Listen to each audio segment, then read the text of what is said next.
This is the X-Zone Broadcast Network, broadcasting worldwide on broadcast affiliates and satellite program providers, including CNN Broadcast Network, Sirius Satellite Network, Star Media, Good News Radio Network, Angel Broadcast Network, Wiki Broadcast Network, and WPBN TV. For more information on the X-Zone Broadcast Network, visit us at www.xzbn.net.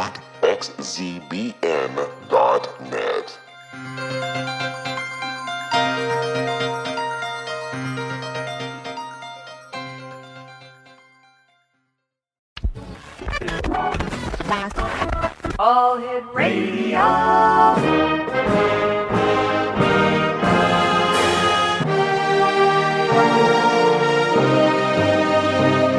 Welcome to the X-Zone, a place where fact is fiction and fiction is reality. Now, here's your host, Rob McConnell.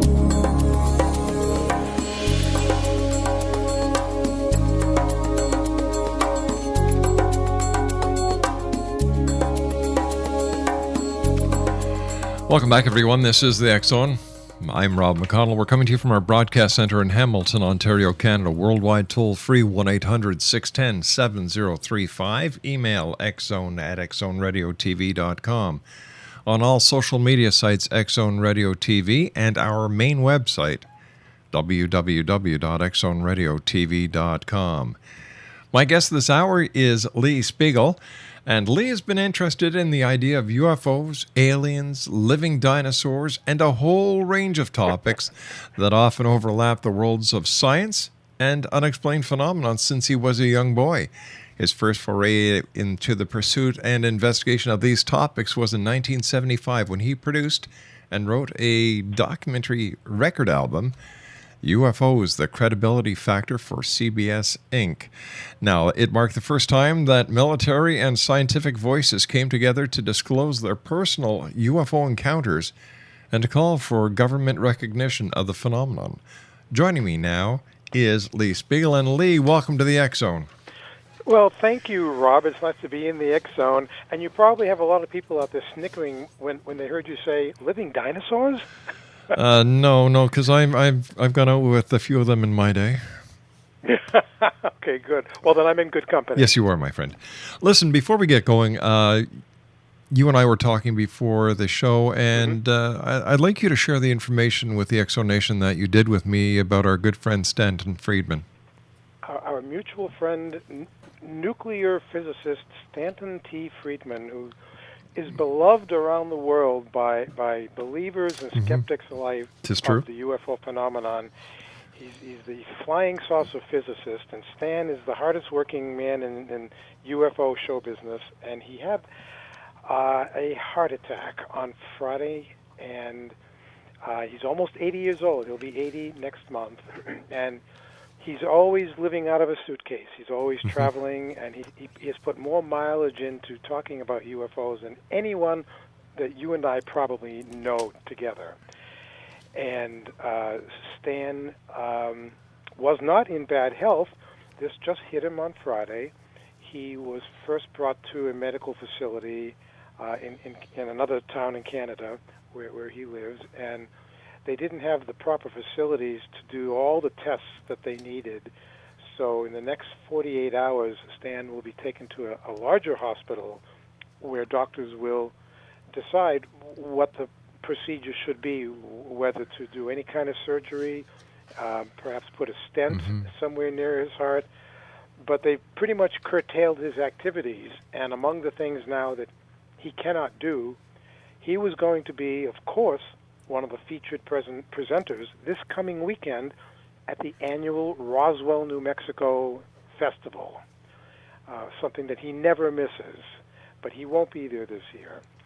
And in 3 weeks, he and I were going to be on a panel together outside of Philadelphia about media and UFOs. He will not be able to go to that.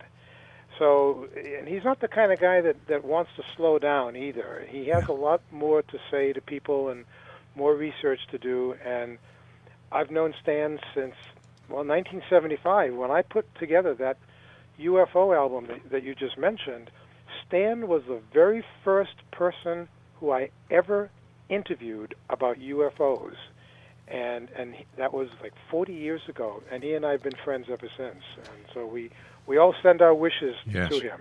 And Stanton, if you can hear me through the vastness of space, you have always got a way of knowing what's going on. You're in our thoughts and in our prayers, my friend. If it wasn't for Stanton T. Friedman, I don't think the city of Roswell, New Mexico would even be known today. You're probably very right about that, because the events of Roswell took place in 1947, and then they quickly died when the whole story about a weather balloon circumvented the original story of a UFO or flying saucer crashing outside of Roswell. The military swiftly came in, changed the story. It wasn't a flying saucer; it had to be a weather balloon, and then the story kind of went away for about 30 years, when Stan, in 1977, started hearing some stories about people who were involved with whatever it was that crashed at Roswell in 1947, including Major Jesse Marcel, the Air Force officer who was sent out to the ranch to pick up pieces of whatever it was that crashed out there, and starting to research all of this information and through leads that Stan was getting. In 1977, he started to track down people, and Stan became the first civilian investigator of Roswell, and he pretty much put Roswell into the consciousness of the American public. Yeah. Lee, stand by, my friend. You and I have to take our first commercial break. Exo Nation, Lee Spiegel is our special guest, www.leespiegel.com. And we'll be back on the other side of this break in 2 minutes. And once again, to Stanton T. Friedman and his family, Stanton, you're in our prayers.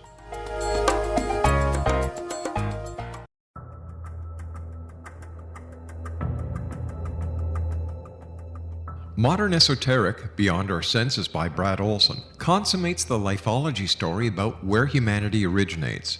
It is the lost continents, the primitive wisdom, the mythos of creation, and the rethinking of ancient history as we are taught in academia. There is much more to the story than what we have been told. As this is the first book in the Esoteric series, Modern Esoteric starts at the beginning of time and accelerates up to this modern age. Future Esoteric is book 2 in the series and takes a forward-looking position ahead of today with an open and honest examination of the ET issue and various unexplained phenomena. To discover the writings of author Brad Olson, visit www.bradolson.com. That's www.bradolson.com.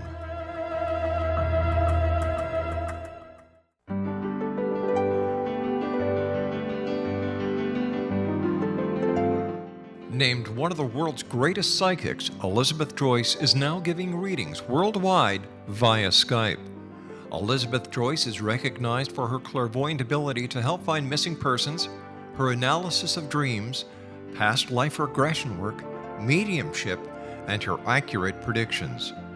Elizabeth has been a frequent guest on the X-Zone radio show with yours truly, Rob McConnell, now for several years. For an appointment with Elizabeth Joyce, call 201-934-8986 or Skype at elizabeth.joyce. And for more information, you can always visit Elizabeth Joyce online at www.new-visions.com.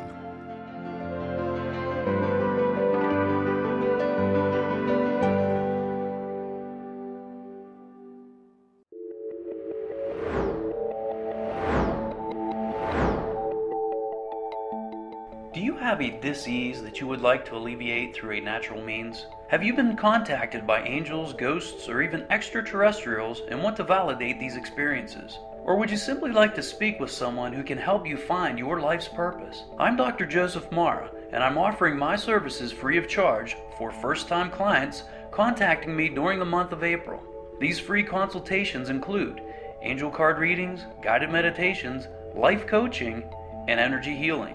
If you have always wanted to explore these types of experiences but were skeptical or simply could not afford them, then take advantage of this free special offer. Contact me through my website, a guiding light spelled LITE.com to schedule your consultation today. Until then, I offer you love, light, and laughter.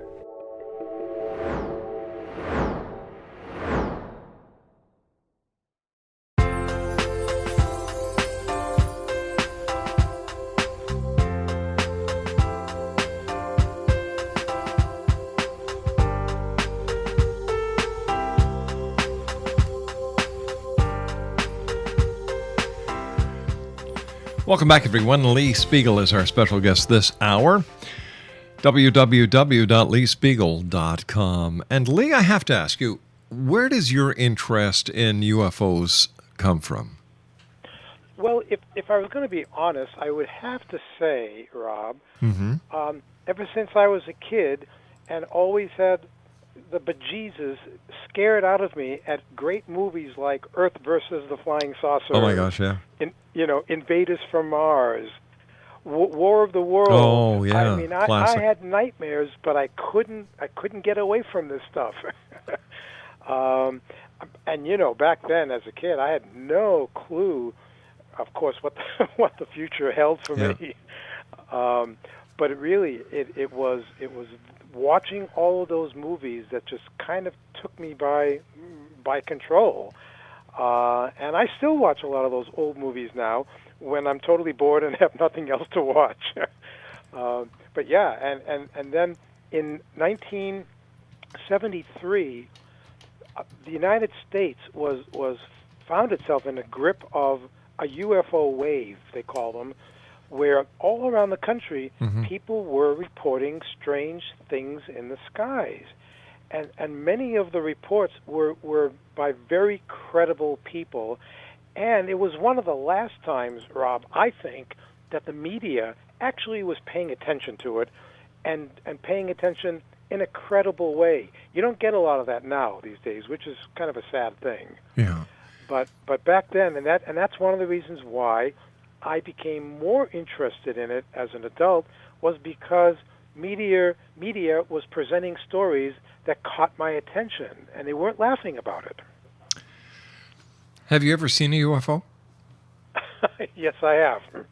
Yes, I have. And it was while I was working on producing that UFO documentary album that you talked about. Right.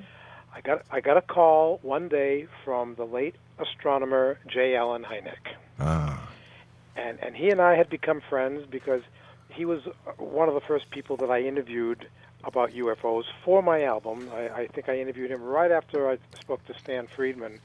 So Alan and I had become friends, and he called me one day and said, "Listen, I'm getting phone calls from police officers, sheriff's departments, highway patrolmen in the Lumberton, North Carolina area.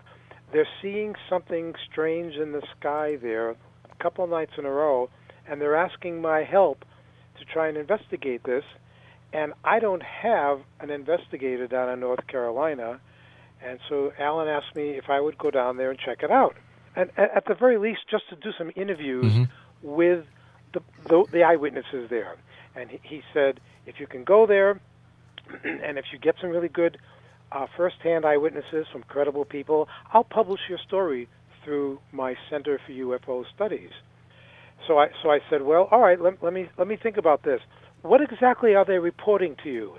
He said, well, what they're reporting is something that we haven't heard a lot about in 1975, a V-shaped or triangular-shaped object. And I said, wait a minute. You're not sending me down to North Carolina to see a classic flying saucer? Because that's what I really want to see. Based on my childhood experiences on the movies. He said, no, I'm sorry, that the people are reporting this triangular-shaped thing. And I said, great, you're going to send me down to North Carolina to look for a flying Dorito. Okay. I mean, really? And I said, I will go, because how many times can a guy like me get a call from an astronomer like Allen Hynek asking him to pretty much make an appointment with me to see a UFO? I'm gone. I'm there. Sure. Of course I'm going to go. And within a few hours of my arrival at the sheriff's department in Lumberton, North Carolina, the switchboard started acting up, and people were calling in, and they were seeing something in the sky. And so into a sheriff's car I went with one of the deputies, and by maintaining contact with the other law enforcement people in the area in their cars using their car radios, we all finally drove into an area right in front of a big field. The sun had gone down, there was no moon in the sky, stars were coming out, and the only sound that we could hear in the area in front of this big field were animals that were apparently nervous about something going on. So we all got out of the cars, and as we looked across the field in front of us, there was a line of trees, and as we watched, there was a red light and an alternating white light, just going back and forth, red and white, very slowly moving above the tops of the trees. And then when it got to about midway along the trees, it stopped, and then it started moving across the field toward where we were standing. That's when I started to get a little nervous. Kind of a combination of nervous and excited. And this thing got closer and closer until it finally just stopped directly in the air above us. And it was at that point, because of the way the lights on the object were reflecting off of it, we could see that it was a triangle-shaped object. It had a row of white lights up one side of it, a row of red lights up the other side, and at the apex of where the two sides met was a larger, brighter light. And the thing, Rob, just stood, it parked itself right in the sky above us. It made no sound, and it was just right there. We estimated that it wasn't much bigger than one of the cars that we had arrived in. Not a very big craft, but it sure got our attention.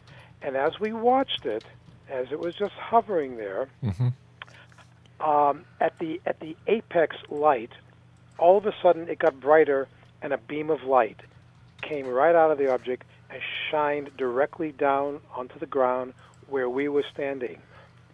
So you can imagine, how my heart was pumping at this point, because a lot of thoughts were going through my head, such as, well, I feel pretty safe because I'm surrounded by police officers and their little six-shooters. Well, wait a minute. How safe really am I here? Yeah. Because if this thing wants to eat us, well, I'm an appetizer. I'm done. So this bright light was shining down on us. Couldn't have lasted more than 3 or 4 seconds. It was really bright. You could hardly look directly at it. And then the light went back up into the craft. And as we watched it, the craft turned like an amber color. The whole thing was an amber color. And it very, very slowly turned about 90 degrees and just started slowly moving away from us, as if to say, I'm done with you people. I'm going elsewhere.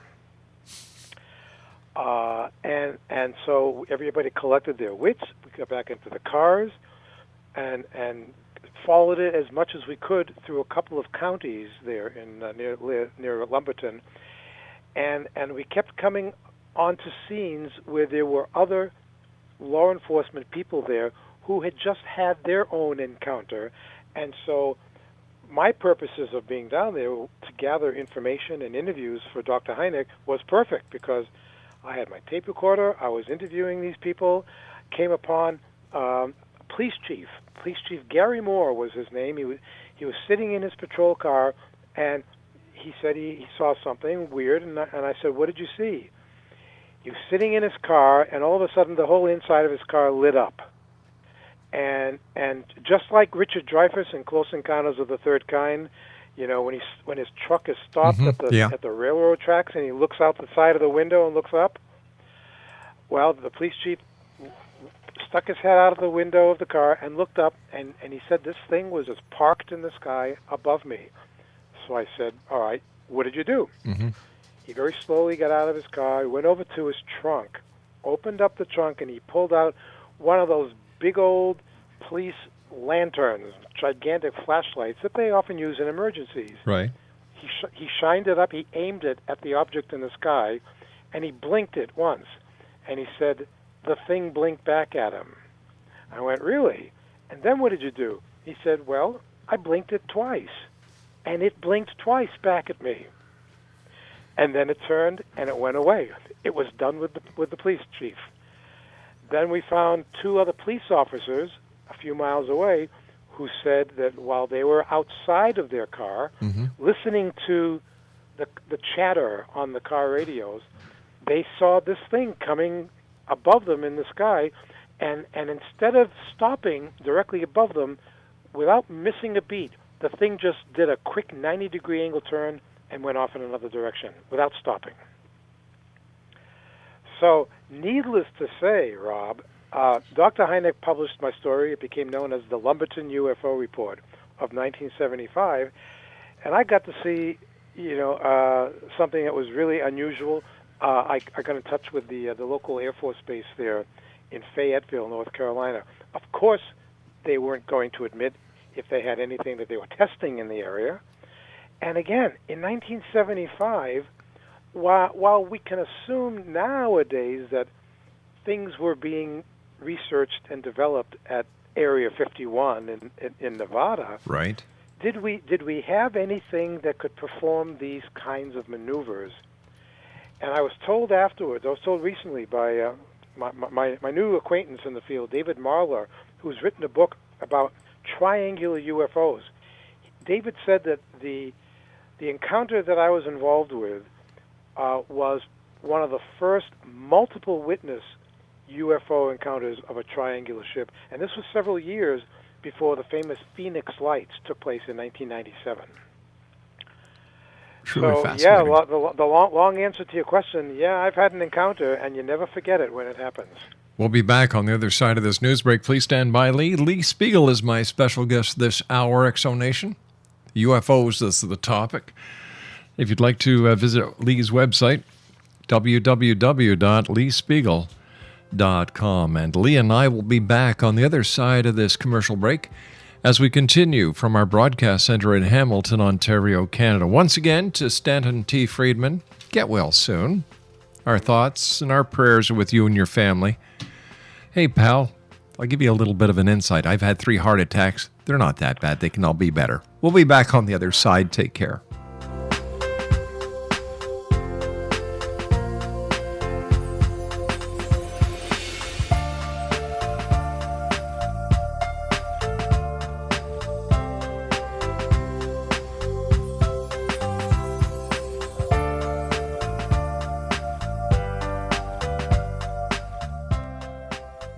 Are you considering calling a psychic to read your situation? Then consider David Champion, a psychic medium for more than 20 years with thousands of readings under his belt. David Champion will make you feel comfortable. He has proven to be honest and accurate.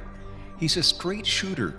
There's no guesswork. What he sees is what you get. While he is a medium, most of the calls focus on relationships, not only love, but work, school, neighbors, and more.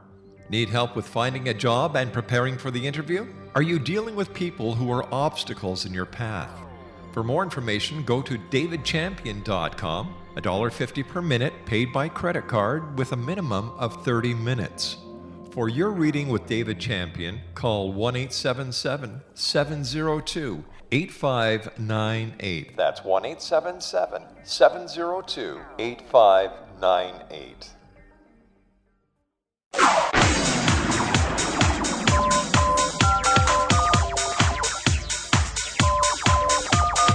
Now you can dial in to listen to the X-Zone radio show from anywhere in the world with Rob McConnell 24/7, 365 by dialing 213-401-0080. That's 213-401-0080. If you have a mobile phone or landline, the X-Zone radio show with Rob McConnell is now at your beck and call at 213-401-0080. That's 213-401-0080, 24/7, 365.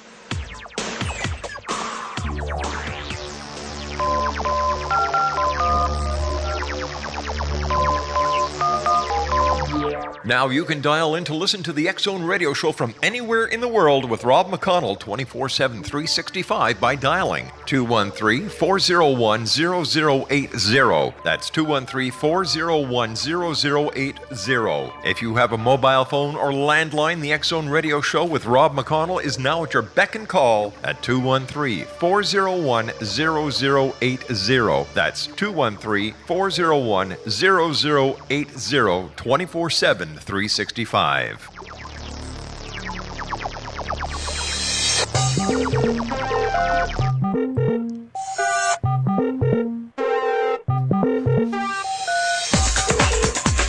Welcome back, everyone. Lee Spiegel is our special guest this hour. We're talking about UFOs, and Lee's website is www.leespiegel.com. Lee, you are the only person to have ever given a talk or presentation on UFOs at the United Nations. Can you tell us about that? Yes, I would love to talk about that. After I finished producing my UFO documentary album in 1975, I still wasn't satisfied. I wanted to do something else. I wanted to do something more that would help bring a credible awareness of UFOs to the public. And I thought, well, you know, what better way of doing that? Because it's not an American or a Canadian phenomenon. It's a global thing. And I thought, well, okay, we have this thing here in New York called the United Nations. And I started asking around and found that no one had ever really done anything about UFOs at the UN. And also was told by many people, you can't just walk up to the United Nations, knock on the door, and say, "Hi, can I do a presentation on UFOs, please?" You know, it's like, well, you're done. Go away. Go back and live in your parents' basement. We don't want you here. So, as it turned out, in 1977, the prime minister of the little Caribbean country called Grenada started making some waves at the UN.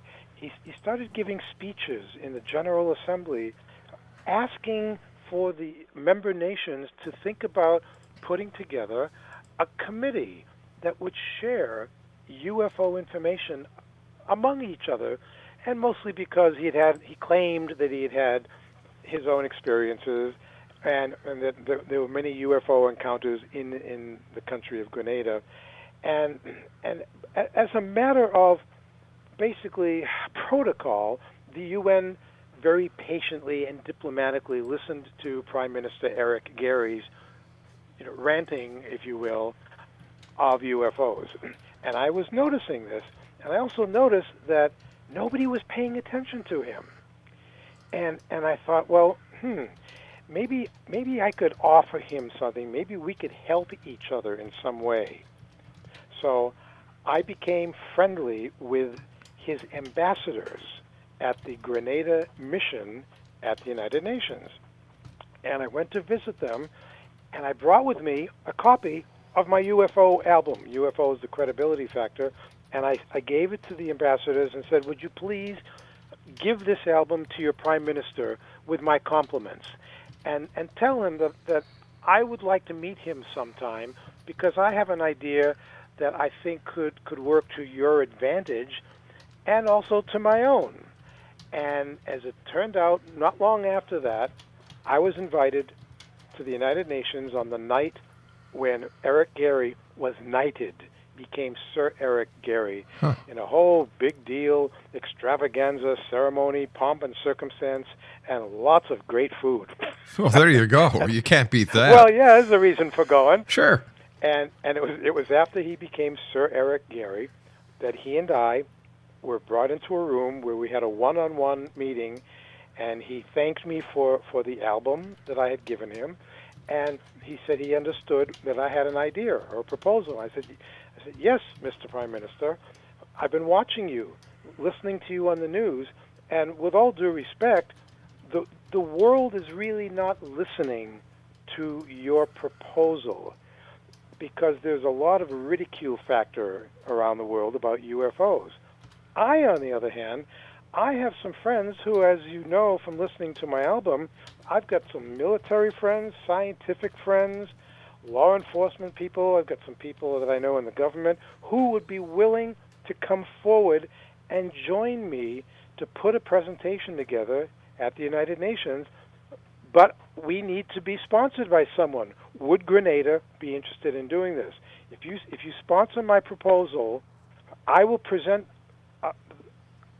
an actual presentation at the UN that will knock everybody's socks off, and it will bring credibility to the United Nations about UFOs because of the people that I will bring to this whole thing. And over a handshake, Rob, we made a deal. And shortly thereafter, I received in the mail my official Grenada delegates card because they had to make me a delegate of the country. And as soon as that happened, I found out afterwards, our country, America, my country, started keeping an eye on me. You're kidding. No, I'm not. And I didn't. The only clue that I had, Rob, was that during the rest of the year in 1978 that I was working on this presentation, I knew that my home phone was tapped because frequently I'd pick up the phone to make a call, and there would be no dial tone, but instead of a dial tone, I heard breathing. So I thought, guys, I tell you what, the call that I'm about to make has nothing to do with my UN thing. So why don't you guys take a break for a few minutes? Let me have my personal call, then come back in about 10 minutes, and you can keep listening. I would say things like that into the phone because to me it was just crap, even though I realized that I had to be a little careful because I was dealing with some stuff that was sensitive, and I was doing it on behalf of another country, not even my own country. So that would make it quite delicate. I would think so, and yet I didn't know. Two things were going on behind the scenes while I was working with Alan Hynek and Stan Friedman. Both Alan Hynek and Stan Friedman were among my principal speakers at the United Nations in 1978. While we were preparing documents and an audio-visual presentation and getting all my speakers lined up, first of all, and I found this out only about a year ago when the United Kingdom released a lot of formerly classified UFO documents that they had at the Ministry of Defense. And in this big batch of documents, and I was going through them because my editor wanted me to write a story about the new batch of British UFO documents, I was reading these documents from 1978, and they were documents that were saying things like, we understand that a UFO presentation is being prepared for the United Nations. We don't think this should happen or should be allowed to happen because we think that if the United Nations starts talking about UFOs, it will bring ill repute and ridicule onto all the United Nations. Now, Rob, I'm reading this stuff 30 years after the fact. Wow. And I'm going, wait a minute, this is my presentation that they're talking about that they tried to stifle, and I'm only hearing about this last year. Also, what I didn't know was going on, and I found this out a few months after our presentation was done in 1978, I got a call from attorney Peter Gersten. Sure. Peter, at the time, was very heavily involved with using the Freedom of Information Act to get a lot of formally classified documents about UFOs out of the government. Peter called me one day and said, hey, listen, I just got a new batch of documents, and you are included in one of the documents. Would you like me to send it to you? And I went, no. Don't do anything with it. His office was up in the Bronx near Yankee Stadium. And I said, don't do anything with it. I'm getting on a subway, and I'm coming up there, and you're going to hand me the document. Right. And that's what I did. And it was this 2-page document from back and forth between the State Department in Washington and the American ambassador to the United States mission at the UN. And what this document was all about was, the subject line was, Grenada UFO Crusade Deja Vu. as if to say, here we go again. Wow. And this document completely outlined Grenada's plan to put this presentation together with all these speakers and all this audio-visual stuff. And at one point in the document, it says, here are the people who are involved. Dr. J. Allen Hynek, Stanton Friedman, Jacques Vallée, astronaut Gordon Cooper, on and on and on. And then it says, we understand the person responsible for bringing these people together is producer Lee Spiegel. How would you like us to handle this situation? It's a great document, and I mean, I can send it to you. And in fact, for any of your listeners who would love to see the document and who would love to see amazing pictures of all of us together at the United Nations, if you go to my website, leespiegel.com, and click on the button that says UN, you'll see it all. It's all in there, all the pictures, all the documents. It's there for everybody to see. Let me ask you something, Lee. Yeah. Roswell happened 1947. We know there have been reports of UFOs prior to 1947, prior to 1900. Here we are in the year 2014. And still, it seems that we haven't gotten any closer to the truth. That's right. Absolutely. And I am one of the first, I'm one of the few people that I know. Mm-hmm. I like to consider myself a serious researcher of the UFO subject. And I like to bring some journalistic credibility to what I write about for Huffington Post. The problem is, Rob, and I'm finding other people are beginning to think this way too, all this talk about when will there be UFO disclosure, of an alien mm-hmm. presence on planet Earth? When is this going to happen? Who benefits from this? Why aren't the governments of the world, blah, blah, blah?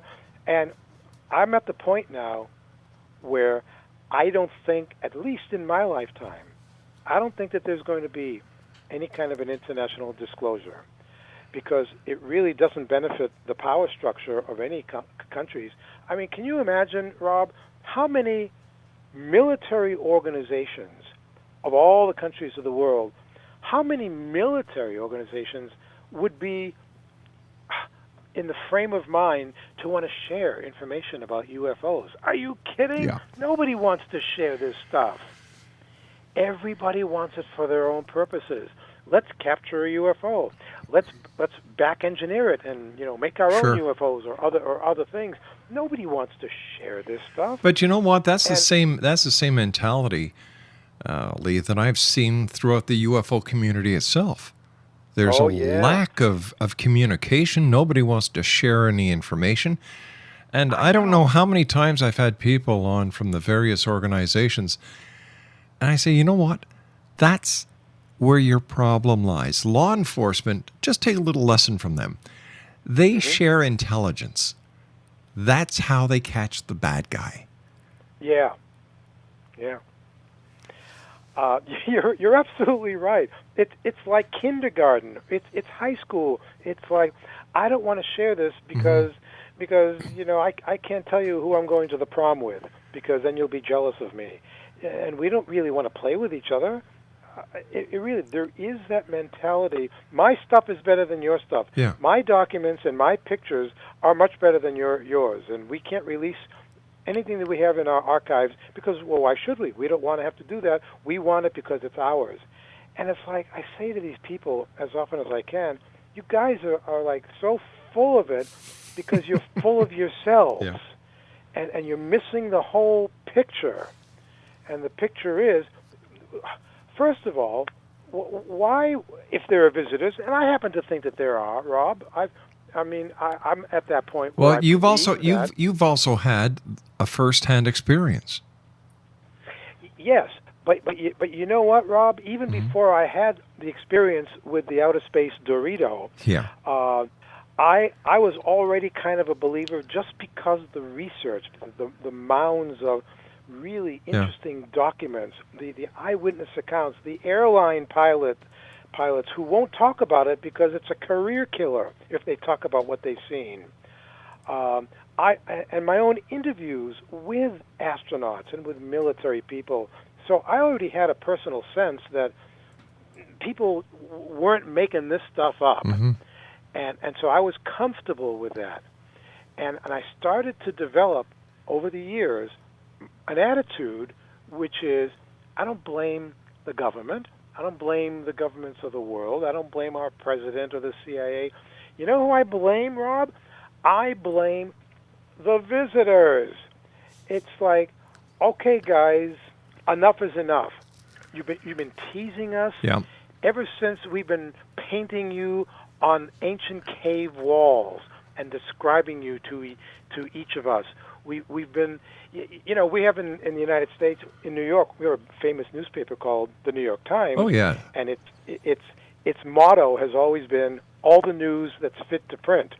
Well, you and I are part of a grand tradition of reporting information that goes all the way back eons, when the early reporters could only paint things on rocks and walls, and they depicted things in the sky that look like modern-day flying saucers. And so I refer to these people as presenting all the news that's fit to paint. I mean, so not much has changed. Lee, stand by, my friend. You and I have to take our final break. What a guy. Lee Spiegel is my special guest this hour. Exonation, www.leespiegel.com. And Lee and I will be back on the other side of this short break as we continue here in the X Zone from our broadcast center in Hamilton, Ontario, Canada. My name is Rob McConnell. I'll be back on the other side with Lee Spiegel. Don't go away.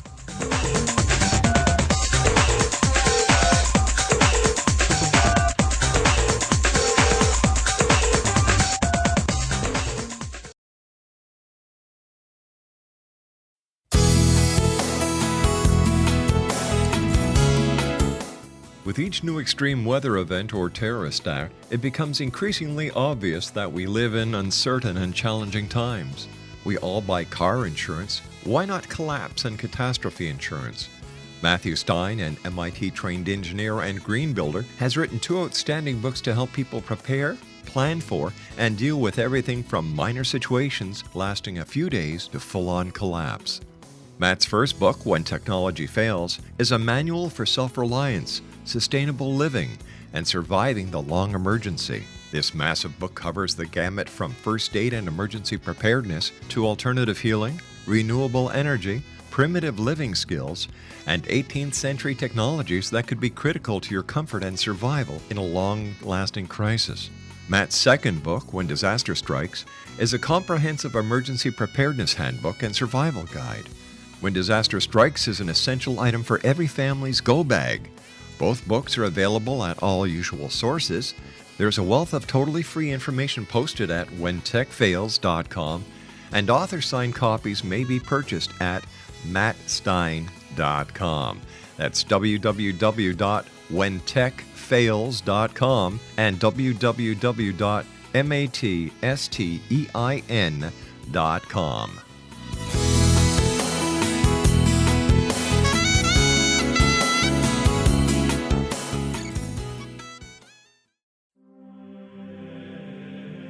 Rob McConnell here, presenting an overview for Nicholas Paul Jennings, author of a fascinating book, Amen. It presents facts revealed by Egyptologists, facts that enable us to understand why Amen is the beginning of creation of God. It provides recommendations for religious leaders of the major religions to unify their beliefs and teach the Word of God. Love one another. Amen informs people how mankind conceived God. It was the Egyptians that developed the concepts of a soul, a hereafter, and Son of God. And finally, after the worship of many gods, they conceived the belief in one universal God, the maker of all there is. For more information, visit www.futureofgodamen.com. That's www.futureofgodamen.com.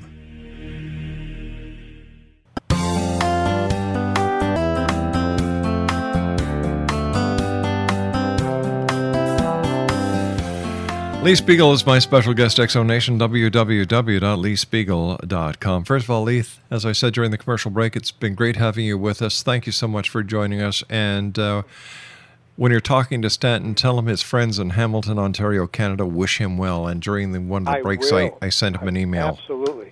Yeah. Listen, when I talk to other UFO researchers about why the aliens haven't made their presence known, I get this same story that I swear to God I'm talking to Gene Roddenberry when I hear it. It's, well, there's a prime directive that doesn't allow them to make their presence known or to have contact. And I'm saying, well, wait a second. We have cattle mutilation. We have human abductions. We have, contact CE 1, 2, 3, 4. Like, who do you believe? I don't believe in the prime directive. And I'll tell you what I think it is, and this is really simple, Rob. We are not a very alien-friendly planet. Oh, hell no, we can't get along with ourselves. Well, exactly. And there were many, many more UFO reports that started happening when people like Stan Friedman decades ago were dabbling in nuclear fusion or fission, and we were exploding all kinds of nuclear weapons and bombs and making our presence known to whatever visitors might be out there. And really, we can't be friendly to each other. This is why the United Nations has never really come together on anything except maybe UNICEF. Yeah, well, and even that was an accomplishment. Yeah, I don't think, as I said before, I don't think it'll happen in our lifetime that we will be at a place in consciousness where we are actually going to be ready to be invited into whatever federation of planets out there that there might be, because we're not ready for this yet. Yeah, we're still very young and immature. We have to get along with each other before we can get along with a species that's not from this planet. Yeah, exactly. Do you think Hollywood actually works towards the unification when it comes to the UFO phenomenon? Like, for example, Independence Day, the Day of the Earth. No, not the Day the Earth stood still. That was a pretty good one. Yeah, it was. Is Hollywood an asset when it comes to the UFO community? I think it depends on what movie and who the director is. Yeah. Because certainly Steven Spielberg comes to mind with the E.T. whole Close Encounters of the Third Kind also. Yeah.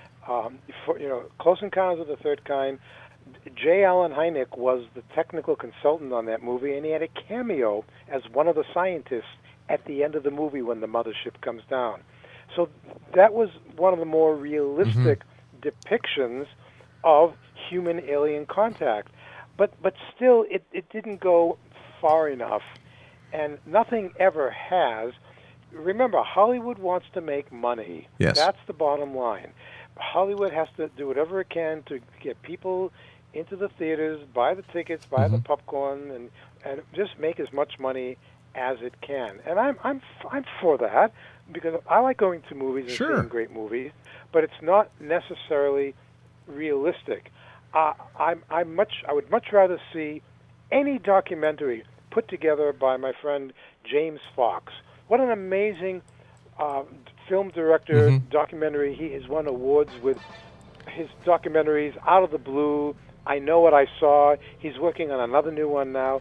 Just an amazing documentary filmmaker that with riveting, realistic stories. And that's what I would hope more people would see than Hollywood movies. Lee, I want to thank you so much for joining us. It's been a great pleasure. I look forward to the next time you join us back here in the X Zone. Until then, my friend, take care of yourself and be safe. Thank you, Rob. Take care. X Zone Nation, Lee Spiegel has been our guest this hour, www.leespiegel.com. I'll be back on the other side of the news at 6.5 minutes past the top of the hour as the X Zone continues right here from our broadcast center in Hamilton, Ontario, Canada. Don't go away.